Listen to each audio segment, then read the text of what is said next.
as it worketh for them, they in it, nor less a sacred roll than those of old, and to be placed, as they, with gradual fame among the archives of mankind. Thy work makes audible a linked lay of truth.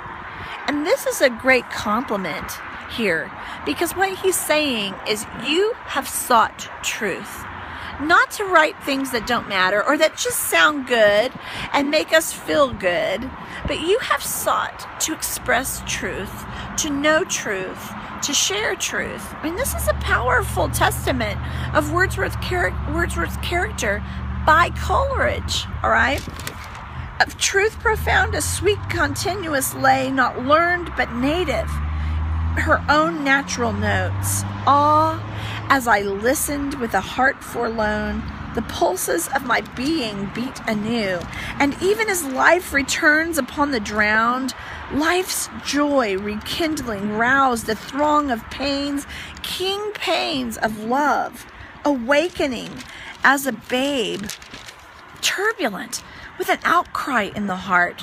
You know what I picture here? He's talking about what awakens in him because of Wordsworth's ideas and his poetry and his philosophy.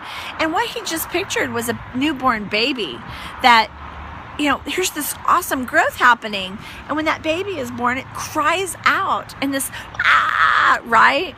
And he's likening this to being born. Like that the material that Wordsworth shares really takes us to this new level of living. Yes, living in the womb, living in the comfort zone is living. But he's saying how thankful he is and what happened to him after these pangs of being born into this new world, or seeing the world in a way you've never seen it before, is probably more accurately said. All right, let's move on. And fears self-willed that shunned the eye of hope, and hope that scarce would know itself from fear. Sense of past youth and manhood come in vain, and genius given, and knowledge won in vain, and all which I had culled in wood walks wild, and all which patient toil had reared, and all commune with thee had opened out, but flowers strewed on my course, and borne upon my bier in the same coffin for the self-same grave. All right, go down to the last stanza, and I want to read this. And when, O friend, my comforter and guide, strong in thyself and powerful to give strength, thy long sustained song finally closed. He's talking about when he dies, when he passes. And thy deep voice had ceased, yet thou thyself wert still before my eyes, and round us both that happy vision of beloved faces, scarce conscious, and yet conscious of its close. I sate, my being blended in one thought. Thought was it? Or aspiration? Or resolve? Absorbed, yet hanging still upon the sound. And when I rose, I found myself in prayer. Oh my gosh, that's awesome. Just let that one sit there for a minute. I mean, and really, guys, what he's talking about is, you know, when all of this is over, you're still going to impact me and others. And I'm still going to be able to, quote unquote, see you because of your words. They're so lasting, revelatory. I mean, that's really awesome, guys. Don't you think? Or is it just me?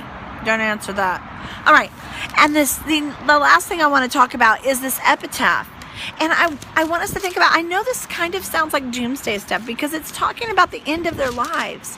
But I wonder sometimes if we think about it enough, or if we just get bogged down in the day-to-day and we don't really think about, you know, the end of days and the life we've lived and how we're living it. So let's look at this short poem by Coleridge about his own life and what's going to be said of him at some point in time. My book is just bent up. Is anybody else's? Are you guys outside or are you inside watching this? Bless your hearts. Okay. It's beautiful. Epitaph. Stop, Christian passerby. Stop, child of God, and read with gentle breast. Beneath this sod a poet lies, or that which once seemed he. Oh, lift one thought in prayer, for STC, Samuel Taylor Coleridge, that he who many a year with toil of breath found death in life may here find life in death, mercy for praise, to be forgiven for fame. He asked and hoped through Christ, do thou the same. That's awesome. And I want to make a note, because some of you kind of caught this on that first video that we looked at, is some people choose to see some of the romantics as not being spiritual, but if you've read this introduction to Coleridge, you know that's not true.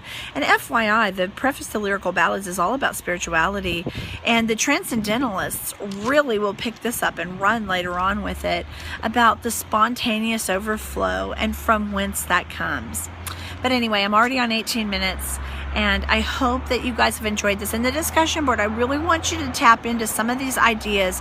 What will be said of us, you know, at the end of this? What are we prioritizing in our lives? And is that really what needs to be prioritized? Look at that ginormous diesel that just went by. It's so loud. Anyway, I'm going to call it quits. Have a great week. And happy President's Day on Monday. I mean, who knew? And happy Valentine's Day Sunday.